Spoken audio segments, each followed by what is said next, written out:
Filho de Deus, lança-te daqui abaixo, porque está escrito: Ele dará ordens aos seus anjos a teu respeito, e suas mãos te sustentarão, para que nunca tropeces com o teu pé em alguma pedra. Disse-lhe Jesus: também está escrito: não tentarás o Senhor teu Deus. Novamente o diabo o levou ao monte altíssimo, e lhe mostrou todos os reinos do mundo e a sua glória, e disse-lhe: todas essas coisas eu te darei se prostrados me adorares. Então disse-lhe Jesus: vai-te, Satanás, porque está escrito: tu adorarás ao Senhor teu Deus, e só a Ele servirás. Então o diabo o deixou, e eis que chegaram os anjos e o serviram.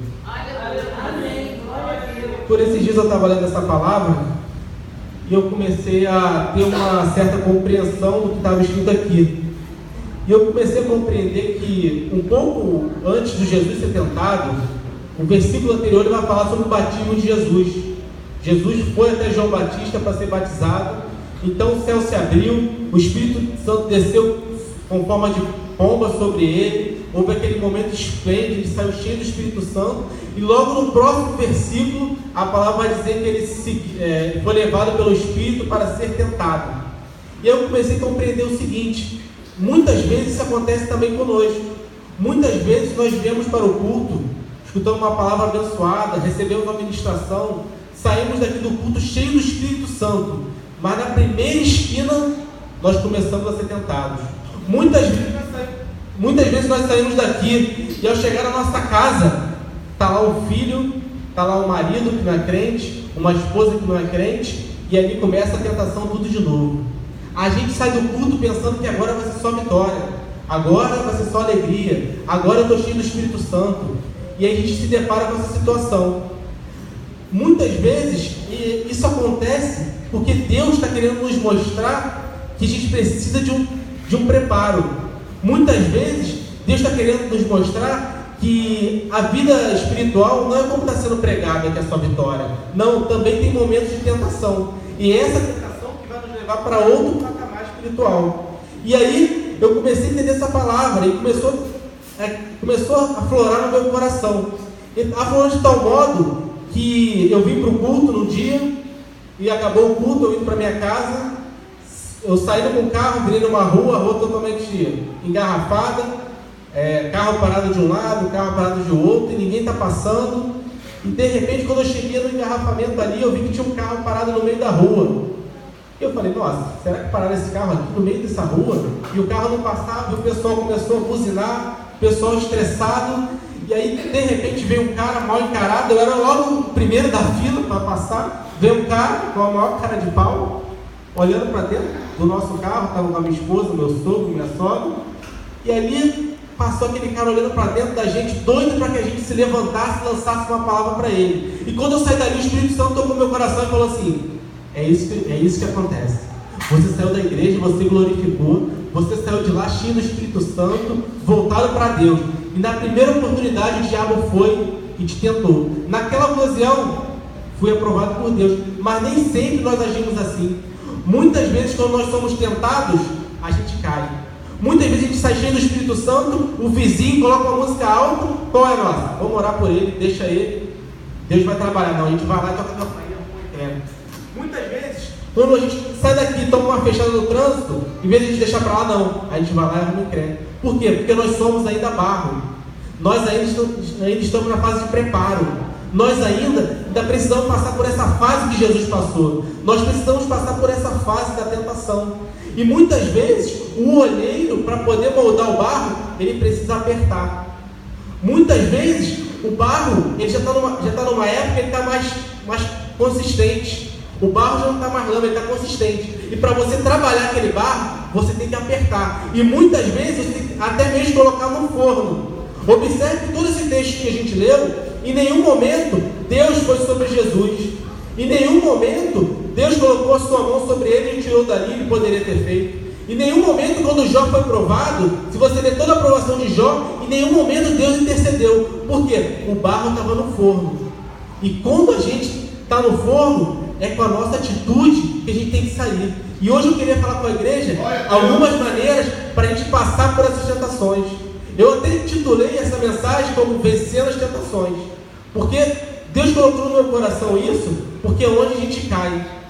E a primeira tentação, ela vai falar o seguinte: e chegando o seu tentador, disse: se tu és filho de Deus, manda-te que essas pedras se tornem pães. A primeira área que o inimigo te tenta é na sua carne. E observe o seguinte: o inimigo, ele só intensificou a tentação depois de 40 dias, quando Jesus já estava com bastante fome. Porque se você fica um dia sem comer, já é bravo, imagina 40. Então a carne de Jesus aqui já estava saindo para fora. Historiadores dizem que Jesus ali provavelmente estava até fraco, não estava conseguindo falar e nem ficar de pé direito. Então o diabo foi e tentou o quê? Na sua carne. Muitas vezes o diabo vem e tenta você na sua fraqueza. O diabo nunca vai tentar você onde você é forte. Ele nunca vai tentar o seu casamento, ele nunca vai tentar você na sua situação financeira quando você estiver tudo bem. Ele nunca vai pegar você quando você estiver a mil maravilhas com a tua esposa, a mil maravilhas com o teu marido e vai colocar um laço. Não. Ele sabe quando que ele vai tentar você? Aquela noite que você vai brigar com a tua esposa ou com o seu marido e você vai sair de casa para trabalhar. Aí lá vai ter um laço para você. Sabe por quê? Porque ele vai ver que você vai estar fraco. É na tua fraqueza que ele vai trabalhar. É na tua fraqueza. Sabe quando ele vai tentar você? Não vai ser quando a sua empresa estiver muito boa, não. Não vai ser quando você estiver deslanchando o seu emprego, não. Não, vai ser quando você estiver naquele perrengue financeiro. Vai ser quando você olhar para a tua despensa e não ver praticamente nada. Quando você abrir a tua geladeira, não vai ver nada. Sabe o que vai acontecer? Ele vai colocar lá uma oportunidade. Não, faz o seguinte: adultera sua nota fiscal aqui. Você está passando tribulação. E ele cita até a Bíblia: você não é filho de Deus? Você não está indo lá para a igreja todo dia? Não, não faz isso não. E muitas vezes acontece até o seguinte: ele fala até que é propósito de Deus. Não, Sandro, isso é uma oportunidade. Isso é uma oportunidade. Você está passando um perrengue desse? Foi Deus. Foi Deus que colocou esse produto aqui que foi roubado para você comprar. Foi Deus que colocou essa situação aqui na tua mão.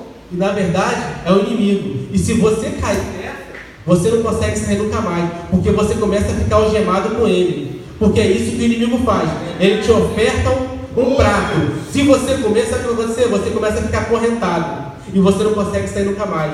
Eu tenho amigos, infelizmente, que hoje estão totalmente acorrentados. Por quê? Porque se desvencilhar desse acorrentamento, eles vão passar perrengue. Eu tenho amigos hoje que, se saírem desse acorrentamento, vão passar dificuldades financeiras. E aí eles não conseguem se desvencilhar. Eles não conseguem sair. Eu tenho amigos hoje que não conseguem se desvencilhar da amante. Sabe por quê? Porque tem medo da amante chegar e falar para a esposa dele. Eu tenho amigos hoje que estão presos e acorrentados. Mas eu quero falar para vocês hoje: vocês vão sair daqui sem corrente. Vocês vão sair daqui totalmente libertos disso. Nada disso vai atingir vocês. Deixa eu falar aqui sobre a segunda tentação. Segunda tentação. Então o diabo levou a cidade santa e o colocou sobre o pináculo do templo e disse-lhe: se tu és filho de Deus, lança-te daqui para baixo, porque está escrito: ele dará ordem aos seus anjos a teu respeito, e suas mãos sustentarão para que nunca tropeces. Essa tentação aqui me marcou muito, porque o diabo aqui, ele leva Jesus para a sua casa. Ele leva Jesus para o alto do templo.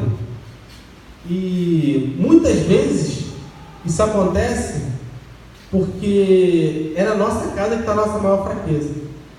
Muitas vezes isso daqui acontece porque ele sabe que ele, talvez no mundo, não vai conseguir ganhar você. Então ele leva Jesus pelo alto do templo. E ele quer acusar Jesus do quê? Na soberba. Na soberba. E aí a gente começa a ver que muitas famílias vêm se destruindo por conta de soberba. Você pode ver o seguinte: quando a família está toda numa mesma posição social, numa classe média ou numa classe baixa, a família está ali junta. Todo domingo tem almoço, sábado se reúne, fecha todo mundo junto. Agora deixa um desses despontar. Deixa um desses começar a subir um pouquinho de vida. A soberba começa a tomar conta do coração dessa pessoa, ela começa a se afastar da família, começa a causar discórdia, o inimigo começa a entrar e deslacerar aquela família que era tão unida pela soberba. E aqui o inimigo, ele começa a querer mostrar para Jesus um mundo que Jesus não precisa de nada daquilo. Na verdade, o inimigo ele quer te mostrar tudo que você não precisa. Você consegue viver bem com o que você tem, com o que Deus está te dando, com o que Deus está te abençoando. Você não precisa de nenhum banquete preparado por inimigo nenhum. Não, aprenda a viver com o que você tem. Aprenda a viver com o que Deus está te dando, porque isso é só uma fase. Talvez hoje você está falando assim, mas nossa, como que eu vou aprender a viver numa situação financeira tão complicada? É só uma fase, é só um processo. Você está no processo de aperfeiçoamento de Deus. É só um processo que Deus está te colocando para você crescer espiritualmente, para você crescer como pessoa, para você crescer como homem, como mulher. É só um processo. E aí eu começo a aprender que o inimigo ele faz mais ou menos o seguinte: ele pega, é como se fosse uma escada. Ele coloca uma escada na sua frente e fala: sobe, meu filho, sobe mais um pouquinho. E você vai: posso. Aí é mais ou menos o seguinte: você está aqui na igreja, começou a vir na igreja, está aqui, culto de oração, culto de libertação, todos os dias. Aí você começa a pregar. Aí você vem aqui e prega uma vez. O inimigo fala: nossa, como você prega? Você prega muito. Essa igreja sem você não é nada. Aí você começa a colocar soberba no coração. E sabe o que você faz? Você sobe o primeiro degrau do inimigo. Aí daqui a pouco o inimigo sai lá no seu trabalho e fala: nossa, você é muito bom. Essa empresa sem você não é nada. Você é o cara. Aí você vai e sobe mais um degrau. E a soberba começa a entrar no seu coração. E você começa a achar que você verdadeiramente é o que você não é. Você começa a ser o que o inimigo quer que você seja. E aí eu começo a aprender o seguinte: o inimigo, ele exalta e aí você vai subindo. Você vai subir na escada. Então ele te exalta para te abater. Mas com Deus é diferente.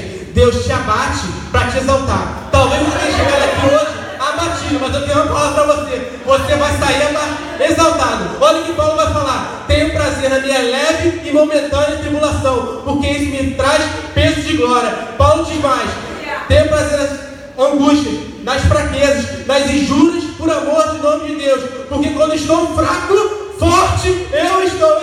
Tu pode estar fraco aqui hoje, mas você vai sair forte. E olha o que Paulo vai dizer: em tudo serei atribulados, mas não desamparados, perplexos, mas não desesperados, abatidos, mas não derrotados. Hein? Você não vai sair daqui derrotado hoje. Tu pode ter entrado aqui abatido, mas derrotado você não vai sair. Você vai sair daqui exaltado pelo poder de nome de Deus. E o mais interessante, quando Paulo começa a falar essas coisas para Deus, olha como é que Deus responde. Paulo tinha espinho na carne, ele começa ali na sua angústia a reclamar. E Deus fala para Paulo: a minha graça te basta, porque o meu poder se aperfeiçoa na sua fraqueza. Aleluia! Talvez hoje você não está fraco não, meu irmão, você está forte. Você está preparado para passar por qualquer angústia, por qualquer tribulação. Ei, você não vai sair daqui abatido, você vai sair daqui exaltado essa noite, meu irmão. Creia. Terceira tentação. Novamente o diabo levou ao monte altíssimo e lhe mostrou todos os reinos e a sua glória. E disse: todas estas coisas eu te darei, se prostrares e me adorares. Aqui o diabo está usando a concupiscência dos olhos. Os olhos é o sentido mais aguçado do ser humano. Tanto que Jesus vai falar: se seus olhos forem bons, todo o seu corpo será bom. Porém, se for ruim, todo o seu corpo será tenebroso. O olho é o sentido que, com mais velocidade, a informação do olho chega no cérebro. E aí eu queria perguntar: o que você está colocando na frente dos seus olhos? Novela da Globo? Facebook? Deixa eu te falar, essas coisas só mostram para os seus olhos coisas que não devem ser vistas. Quando você começa a ver esse tipo de coisa, quando você começa a colocar esse tipo de coisa nos seus olhos, quando eles começam a te mostrar uma vida que na verdade não existe, é verdadeiramente uma vida de novela, isso começa a te influenciar. Essas coisas que você vê na televisão, até mesmo no Facebook, porque eu nunca vi no Facebook alguém pegar e colocar uma foto, olha, tirar uma selfie, olha que minha roupa é horrível. Não, no Facebook 99% das fotos, das imagens, são coisas de vitórias. E é isso que o inimigo faz. Ele mostra para Deus somente os reinos, somente as vitórias. E aí a gente começa a olhar para isso e a gente começa a querer ter aquilo que na verdade não existe. Na verdade é uma coisa que está ali, mas não existe. E aí o inimigo se aproveita disso e oferece o quê? Um atalho para Deus. Por quê? Porque os reinos já eram de Jesus. Os reinos já eram dele. Só que o inimigo vem e tenta colocar um atalho. E aí eu começo a ver que muitos crentes estão pegando esse atalho. Muitos crentes estão caindo nessa e pegando um atalho. Muitos crentes que não estão preparados estão pegando atalho. É mais ou menos o seguinte, você vê hoje no Rio de Janeiro, o que mais tem é gente entregando um papelzinho de empréstimo fácil. Compra o seu carro com R$100, casa própria, sem entrada, com o nome no SPC. Isso é tudo 171, né, meu irmão? Isso é tudo laço do inimigo. Isso é tudo atalho. E aí sabe o que acontece? Eles colocam esse banquete, colocam para uma pessoa que está carente, que não tem casa própria, que está sem carro, que está precisando de dinheiro, coloca isso na tua frente. Aqui, você está sem dinheiro? Tem empréstimo aqui para você, ó, sem custo do SPC, nada. 10 mil na tua mão. Pega para você ver. É isso que o inimigo está fazendo. Ele está apresentando um atalho. E aí o crente vai e pega esse empréstimo, pega esse atalho. E aí não consegue sair nunca mais. E aí está preso com o inimigo. É por isso que tem tanto charlatanismo aqui no Brasil. Porque as pessoas vão pelo que vem, não porque está de trás. Vão pela situação que estão vivendo no momento, e não pelo todo que está acontecendo na sua vida. Elas não medem as consequências. E é isso que o inimigo aqui tenta se apegar com Jesus. Observe que o inimigo, ele é astuto. Ele não vem com coisas assim simples. Ele vem com a palavra. Ele usou o próprio Salmo 91, que é tão conhecido de todo mundo, para tentar Deus. Então, meu irmão, tome muito cuidado. Tome muito cuidado, porque o que você acha que é bênção, o que você acha que é Deus, pode ser o inimigo te testando. E aí eu chego aqui a uma conclusão. Aqui eu falei para vocês as tentações. E aí você deve estar se perguntando, legal, agora eu já sei as tentações. Mas o que eu faço? Porque saber as tentações é fácil. Você vai ler aqui e vai ver todas as tentações. Todo mundo sabe. Agora o difícil, o que eu faço para vencê-las? O que eu faço para passar mediante essas tentações intacto? O que eu faço para ser aprovado nessa tentação? 3 coisas. Primeiro versículo vai dizer: então foi Jesus guiado pelo Espírito ao deserto para ser tentado ao diabo. Então foi Jesus guiado pelo Espírito. Primeira coisa, deixa o Espírito guiar a sua vida. Aleluia. Não guie você mesmo. Não pegue você a direção da sua vida, não. Deixa o Espírito guiar. O nosso maior mal é que a gente quer guiar a nossa própria vida. Primeiro a gente faz a besteira e depois a gente vai consultar o Espírito, onde era para ser o contrário. Primeiro a gente abre uma empresa que não é para abrir, aí quebra. Aí depois a gente vai consultar o Espírito para não deixar quebrar. Primeiro a gente entra num relacionamento que não era para entrar, aí o relacionamento dá errado, aí a gente vai no Espírito. Então, meu irmão, deixa o Espírito guiar a sua vida. Deixa que o Espírito guie. Talvez demore para chegar a resposta, talvez demore para o Espírito dar uma direção, mas continue. E deixa eu falar uma coisa aqui para vocês: se o Espírito não der uma direção, continue parado. Eu já tomei diversas atitudes na minha vida que me levaram a lugares horríveis, porque eu fui por mim mesmo, porque eu me precipitei, porque eu não deixei que o Espírito guiasse a minha vida, porque eu não soube esperar o tempo, porque tudo tem um tempo. Há tempo de plantar, há tempo de colher. E por essa ansiedade, eu já quebrei a cara diversas vezes, porque eu não soube esperar esse tempo. O Espírito demorou para responder, eu queria que fosse papum, não foi. Então, deixa que eu vou por mim mesmo. Quebrei a cara. É mais ou menos, aqui todo mundo conhece o GPS do carro. Você coloca lá no GPS do carro, o GPS vai te dar a direção. Vire para a direita, vire à esquerda. Sabe o que você faz? No lugar que você não conhece? Você vira para a direita, você vira para a esquerda, mesmo sem saber como que funciona esse GPS. E aí esse GPS pega você, coloca numa rua que é errada. Aí você continua seguindo ele. É isso que você tem que fazer na sua vida. Você tem que seguir verdadeiramente a Cristo, verdadeiramente a direção que Ele está te dando, mesmo que você não saiba para onde ir.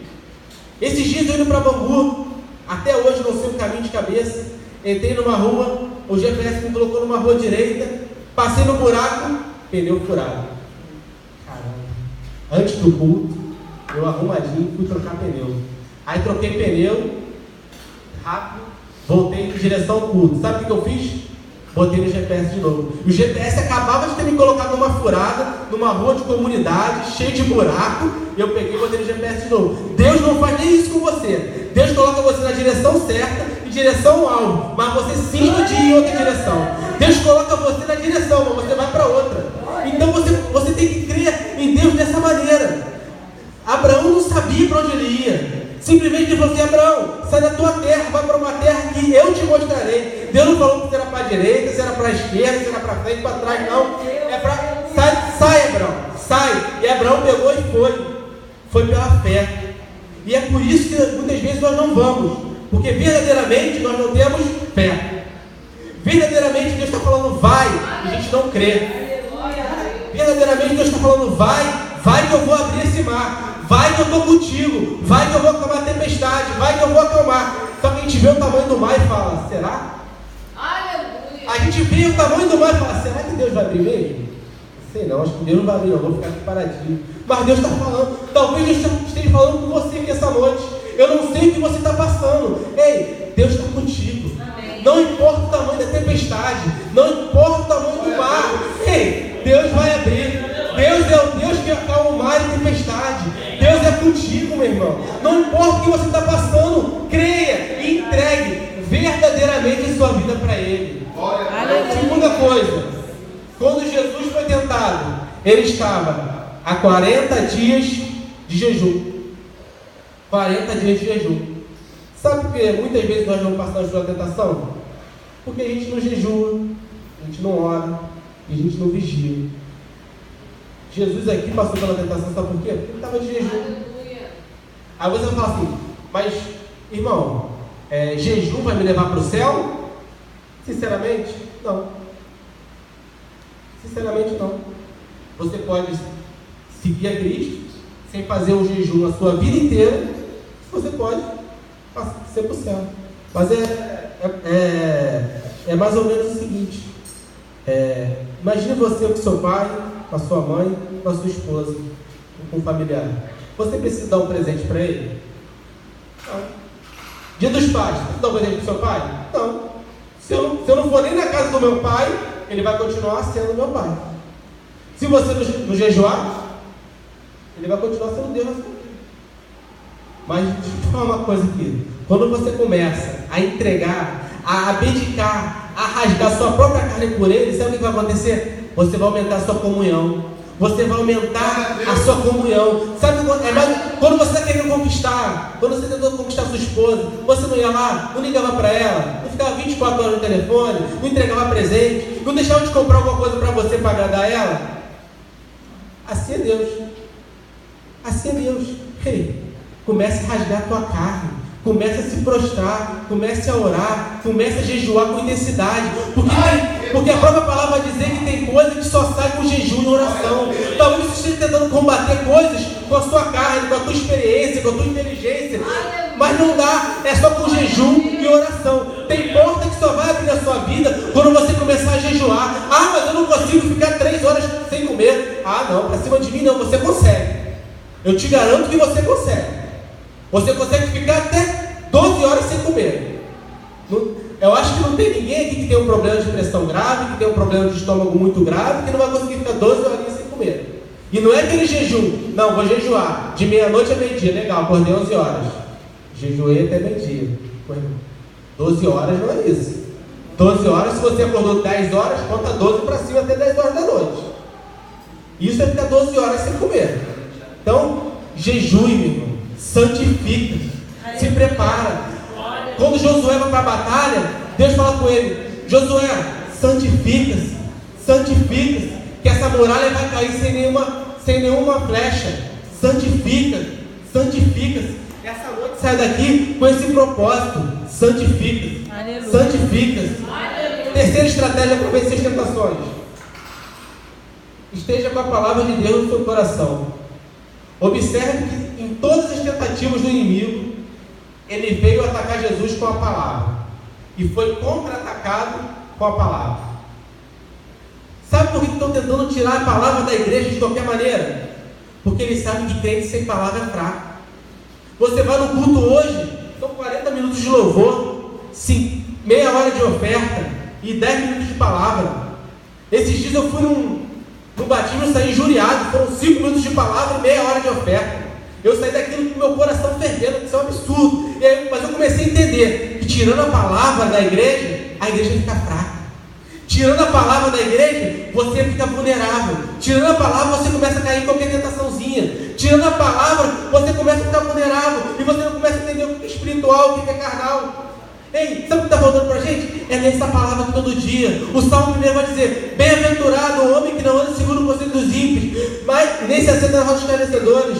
Antes tem o seu prazer na lei do Senhor, e nela medida de dia e de noite. Esse homem será como a árvore plantada na beira de rios, e que tudo que ele fizer prosperará. Eles estão falando aí que você precisa dar dinheiro para prosperar. Não. Você precisa meditar nessa palavra todos os dias. E eu posso te falar: tudo quanto fizer, você prosperará. Ei, comece a entender. Eu vejo igreja falando assim: voto para ler a palavra. Vamos fazer uma campanha, um voto para você ler um capítulo por dia. Meu irmão, precisa de voto. Precisa de voto para você ler a palavra. Que isso? Onde que a gente está chegando? Precisa de fazer, mas vou fazer um voto para me ler um capítulo por dia. Faz um voto para você ler então a Bíblia toda. Em 2 dias, para ler um capítulo por dia. Não precisa de voto. Não precisa de voto. Que isso? Davi vai falar: guardei a sua palavra no meu coração para não pecar contra ti. Ele vai falar: a sua palavra é luz para o meu caminho. Osé vai falar: buscar e prosseguir e conhecer a palavra. É a palavra que te liberta, é a palavra que te abençoa, é a palavra que te leva a outras posições. Como pode crente que não lê a palavra? A gente tem aqui advogado. Como pode advogado advogar se ele não conhecer a Constituição? Não tem como. Como pode querer você vencer o seu inimigo, vencer o seu acusador, se você não conhece aqui a lei? Sabe o que vai acontecer? O teu acusador, ele vai usar essa lei mesmo aqui contra você, porque ele conhece. Ele pode não crer, mas ele conhece. Ele conhece essa palavra todinha. E eu posso te garantir, ele vai usar ela para te atingir. E como você não conhece, você vai cair. E aí, meu irmão, eu começo a ver crente que começa a cair em algumas ciladas, porque não conhece a palavra. Comece a ler a palavra. Faça um voto. Veja quantos capítulos tem. Veja quanto tempo demora para você ler a palavra em um ano. Comece a ler. E eu posso te falar uma coisa: quando você começar a ler, você vai começar a conhecer. E as suas atitudes vão ser totalmente pautadas com essa palavra. Quando você tiver que atacar o próximo, você vai falar assim: não, eu não devo atacar, eu devo dar minha outra face. Conforme foi pregado, quando alguém tiver uma causa contra você, você vai liberar perdão. Creia nessa palavra aqui, ó. A palavra é viva e eficaz, mais cortando que faca de 2 gumes, penetra até ossos e medulas. É ela que vai tirar, que vai te limpar do pecado. É ela que vai te abençoar. É a palavra. É a palavra, meu irmão. Creia nessa palavra. Creia nessa palavra. Essa palavra aqui é viva. É essa palavra que é a palavra principal. Tem até um retrato que eu vi no Facebook esses dias. Colocaram assim: imagina se nós tratássemos a nossa Bíblia como nós tratamos o nosso celular. Imagina se nós voltássemos para a nossa casa se a gente esquecesse a Bíblia. Porque se a gente esquecer o celular, a gente volta. Mas se a gente esquecer a Bíblia, tem gente que vem até para a igreja, não traz nem Bíblia, nem aplicativo, com Bíblia não vem nada. Então a gente tem que tratar isso aqui, ó, como o nosso celular. O mesmo carinho que você tem pelo seu celular, trata a Bíblia. Observe que a gente hoje passa mais tempo com entretenimento do que com a palavra. Se você fizer um cálculo simples, você passa facilmente meia hora por dia no Facebook, mas você não passa 5 minutos meditando na palavra. Eu não estou falando para você chegar em casa e ler bem-aventurado o homem. Não. Estou falando para você ler e meditar. Leia e medite. Sabe o que vai acontecer? Você vai começar a ter comunhão com Deus. Você vai começar a ter vivência. Deus vai começar a falar com você. Talvez você tenha entrado aqui hoje falando: nossa, Deus não me responde, Deus não fala comigo. Jejue. Entregue seu caminho para Ele e leia a palavra, porque Ele fala através da palavra. Muitas vezes a gente acha que a gente precisa vir no culto. Não, vou lá no pastor Bruno, o pastor Bruno tem o dom da revelação. Não. Leia a palavra. Deus quer falar com você. Deus quer ter intimidade contigo. Você não precisa de interlocutor, não. Deus quer ter intimidade contigo. E eu posso te garantir, a maneira mais fácil de Deus falar com você é através da palavra. A maneira mais fácil de Ele falar contigo é através dessa palavra. Eu já estou terminando, eu queria pedir para Ana abrir aqui no telão, Tiago capítulo 1, versículo 12. É o resultado de quando a gente passa por essas tentações. É o resultado de quando a gente usa essas estratégias que eu falei com você e é aprovado perante essas tentações. É o resultado de quando a gente deixa de ser guiado. É o resultado de quando a gente começa a ler a palavra. É o resultado de quando a gente começa a jejuar. Tiago capítulo 1, versículo 12. Esse aqui é o resultado.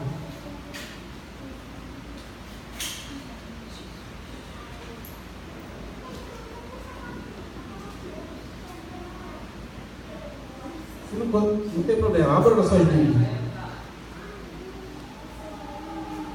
Aleluia. Tiago, capítulo 1, versículo 12. Isso aqui é o resultado. É o resultado que eu quero que vocês guardem no seu coração. Talvez que vocês saiam daqui e vocês vão continuar passando por tribulações. Vocês vão continuar ser tentados. Porque essa passagem que eu li também está em Lucas. E Lucas vai falar no final dela que o inimigo se afastou por um tempo. E ele volta a ser tentado. Tiago, capítulo 1, versículo 12. Ele vai falar: bem-aventurado o homem que suporta a tentação. Repita comigo. Bem-aventurado o homem que suporta a tentação.